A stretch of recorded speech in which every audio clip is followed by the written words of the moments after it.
Welcome to Dynamics, Summer 2021 edition. I am Dr. Carolyn Maddock. I know we won't be meeting in person, at least not synchronously. You'll be watching videos for the most part. But I do want to make sure that you understand how the class will work, and I want to make sure that you understand how to reach me if you need to. Okay. So I am available via email. All of my contact information is on Canvas.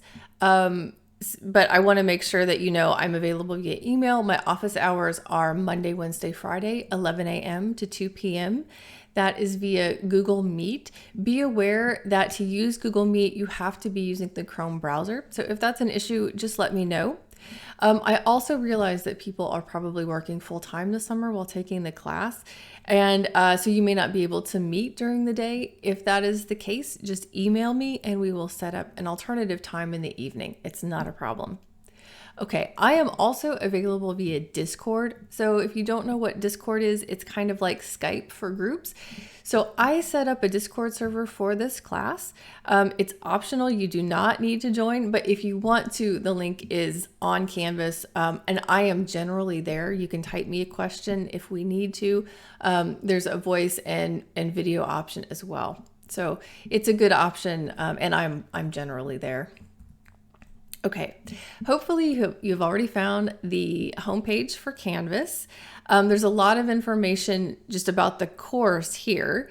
So in particular, make sure you read the syllabus. So I will go over a lot of information just on course logistics here, but it's not a substitute for reading and understanding the syllabus. There's a lot more there. So do download that, do read it. Okay, then there's a link to my my office hours and my contact information. So keep that in mind. Then there's a link to the Discord server. Once you join, then you can just log in whenever you want to. Okay, and then at the bottom of this page is the course material. So the book that we're using is Hibbler's Dynamics book.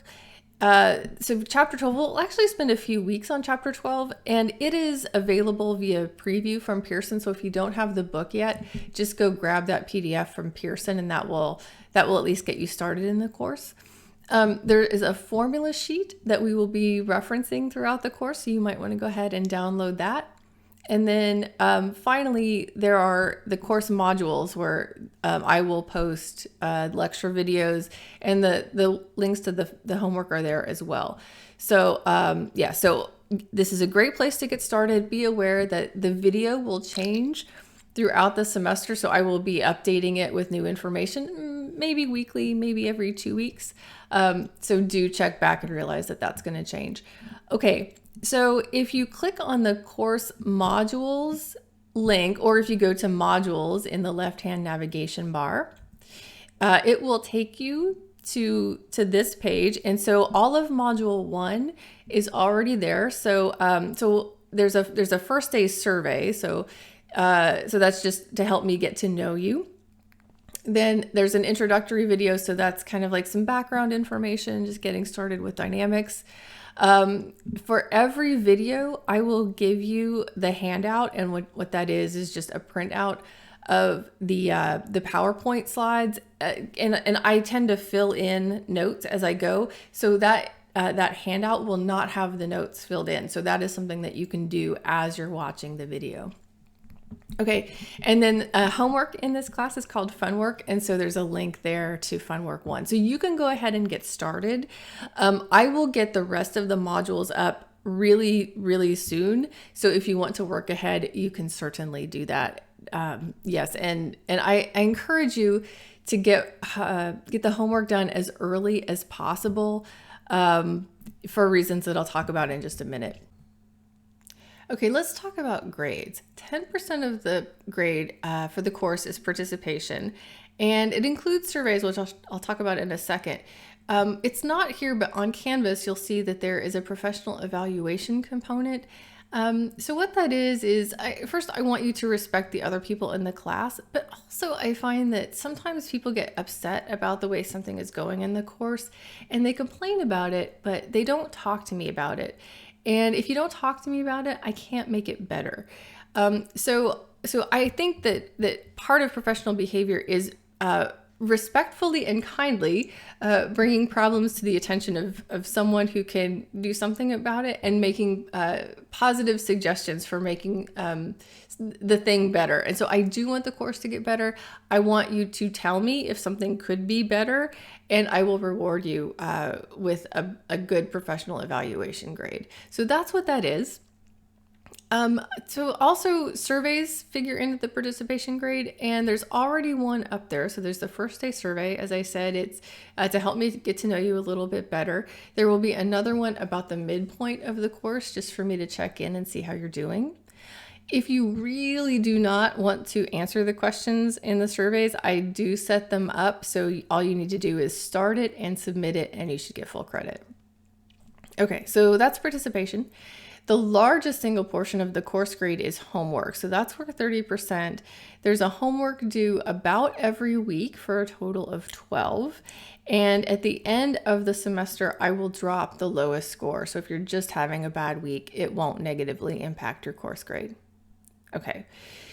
There's a small project in this course, and I mean small, it's not big. I like you to write your own story problem and solve your own story problem. And so what this means is I'd like you to think about a hobby that you have, or a capstone project or an enterprise project, and identify some interesting motion associated with that, and then write it up as a story problem. It should not be more complicated than a homework problem in the textbook, for example. And then I'd like you to try to attempt to solve it. So some people will write problems that are really complicated. Like there was an enterprise team that was working on a catapult, and so they were trying to write the equations of motion for a catapult, which actually turned out to be pretty complicated.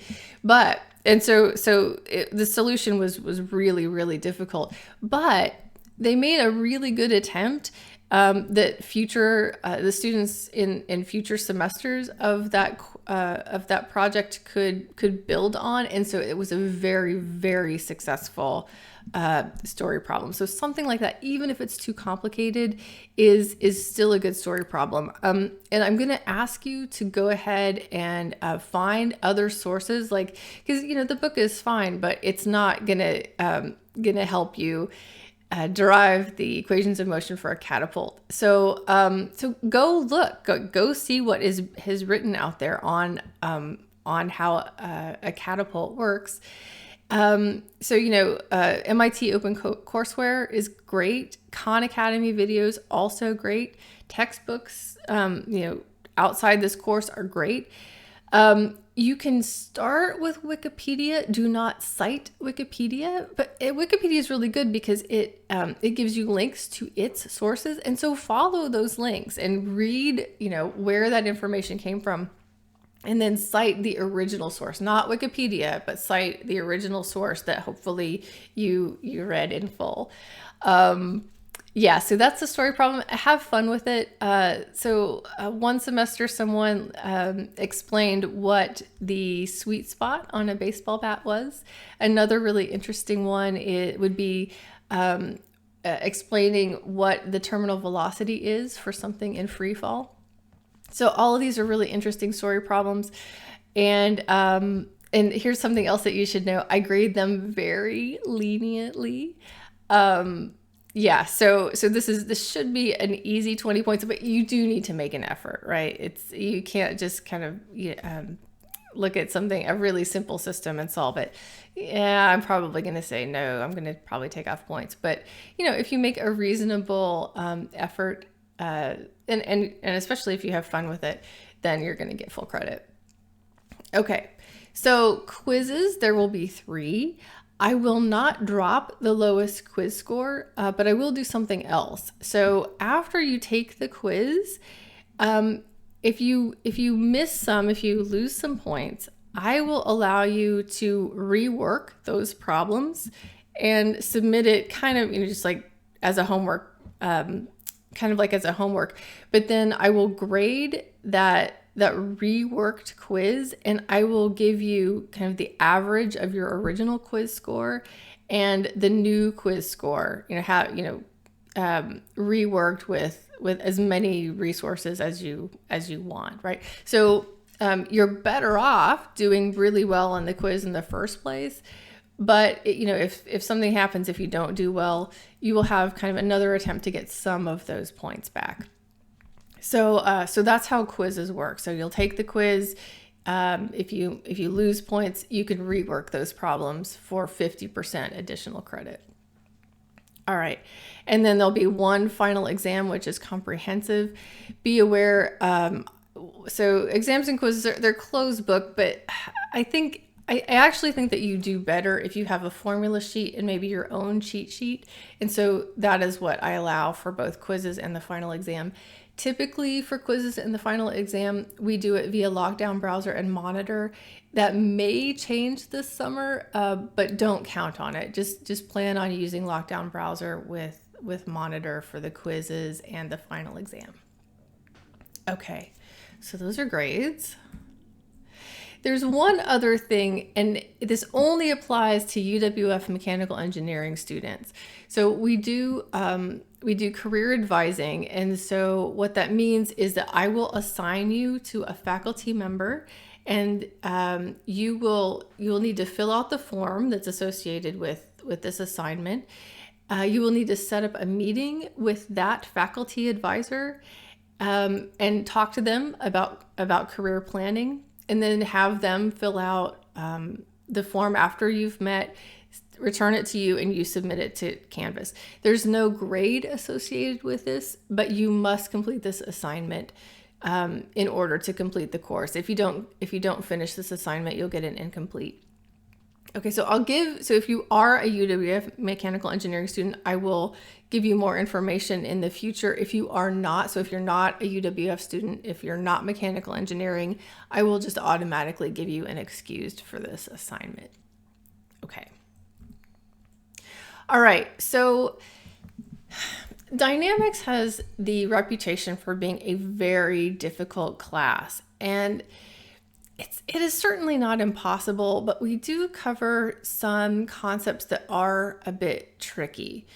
So, and because this is an online course, you're going to have to kind of monitor your own progress, your own understanding a little bit more than usual. So that can make it a bit even more difficult, unfortunately. So this is what I would suggest.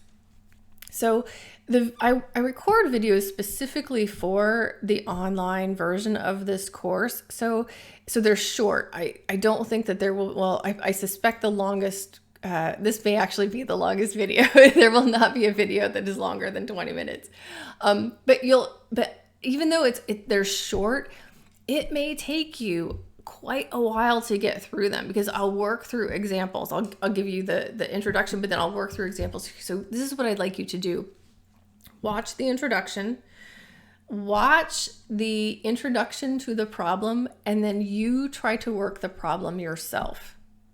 Get as far as you can. When you get stuck, hit play again and watch the solution in the video.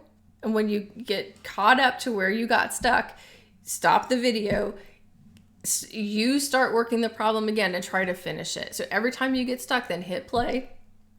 And then when the video gets to where you are, pause it. And so basically you're trying to work the problem ahead of the video, and then you're just watching the video to help you if you get stuck and to confirm that yes, you did it correctly. That will not be a fast process. It is the best way to use the videos. So and then do the homework. Don't get frustrated. I am generally available, even if it's not my office hours. I'm generally available. Please ask. In fact, one of my favorite questions. So somebody on Discord sent me a screenshot of one of the videos, and he had circled something, and he had an arrow, and he's like, "Why is this positive and not negative?" That is one of my favorite questions. So as you're watching the videos, if something doesn't make sense, ask. Like, seriously, take the screenshot and annotate it and send it to me. I really, really like that. So don't hesitate to do that. So let's talk about homework, which in this class is called fun work, because this is a really good way to learn the material, but let's talk about that a little bit more. Okay, so So in this class, I assign problems. I will give you the answer because I want to kind of make sure that you know that you're on track. So I give you the answer. You write up the solution. And I'll just talk about the logistics. So the late penalty is 50% because I post my solutions right after the date and time that the homework is due. And because solutions are posted, you can submit homework late, but the penalty is 50%. It's very steep because the solutions are available. Okay, and just so you know, absolutely no late work is accepted after the last day of classes. Sometimes I get people submitting like five homework assignments like on the Friday before the end of classes. That's not great, but don't submit them on Saturday after the last day of classes. They will not get graded. You will not get credit. Okay. So as I said, this is an online course. You will have to kind of monitor your own progress. And that means reviewing the solutions, seeing how you did it, seeing how the solution did it, seeing if there's, make sure you understand, right, how you did it, how the solution did it. Make sure you understand how to work the problems. Be aware that I will grade as much as I can, but time is short. And so I may only grade maybe 1 or 2 problems from every fun work assignment, which is not ideal because you won't be getting a lot of feedback. And that's why I say reviewing the solutions is really important. But just be aware, I may only grade 1 or 2 problems per homework assignment. And then if you did that, if you did it perfectly, you'll get the full 10 points. If you didn't do it at all, you will get 0 points. I have a very specific process that I want you to follow, and it's here on the lower right hand corner of this slide. So I want to see a picture, and that picture could just be the picture from the homework assignment. I want to see unit vectors or coordinates, and at the end of module 1, you'll know what that means. I want to see the general equations or principle that you plan to use to solve the problem. I want to see those equations adjusted using the variables that you added to the picture. I want to see the work that you did in your arithmetic, and I want to see the correct answer. And if you do those things, that will get you full credit. So I'm not going to go into that more right now, but I will work through an example of a problem coming up probably in module 2. And so you'll see exactly what will get you the points. Okay. So that's the fun work. And I just want to underscore, I'm available via email, via Discord, via office hours. Be aware, I do give a bounty, which means extra credit if you find mistakes in the posted notes. Sometimes I give extra credit for asking really good questions too. So asking really good questions and pointing out inadvertent mistakes in the videos and anything will get you extra credit. And again, I really do appreciate your constructive input on the course because that makes it better for everyone. Okay, so some people ask me, well, how do I pass the class? I will say, do all of the work. Do the fun work, do the story problem, do the solution. I've never failed someone who completed the course with a reasonable level of effort. I've given D's, but I've never failed anyone who did all of the work. Yeah, maybe a couple elements were late, but the work was generally good. Okay. Here's the other thing. Don't cheat. I have a 0 tolerance policy at this point. If there is evidence that you cheated, I will report it to the Dean of Students and you will not pass the class. And I do not turn a blind eye. I try to catch you. I go and look. You've been warned. And while we're talking about that, let me just also make a note on Chegg.com. So a lot of people use Chegg.com. It's okay. I don't know that it's the greatest way to learn dynamics. By my estimation, about 30% of the solutions to the dynamics problems are just wrong. Sometimes they just make, small mistakes. Sometimes they work dynamics problems as if they were statics problems, and that's not going to get you the right answer. So if you're debating, oh, should I spend the money to get Chegg? No, don't spend the money to get Chegg. Ask me questions. We'll talk about it. We'll talk about why something is the way it is. Don't rely on someone else working the problem, because you'll just not know, right? It like I said, I think 30% of those solutions are wrong.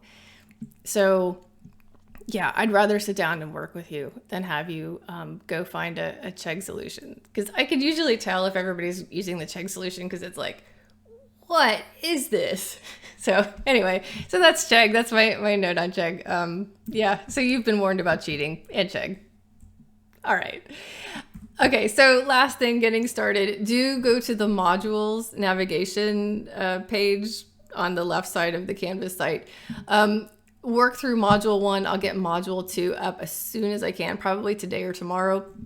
And then the others will come up in rapid succession. So if you want to work ahead, you certainly can. All right, do ask me questions. I will be around all week and throughout the summer. So I do hope to see you. Have a great day.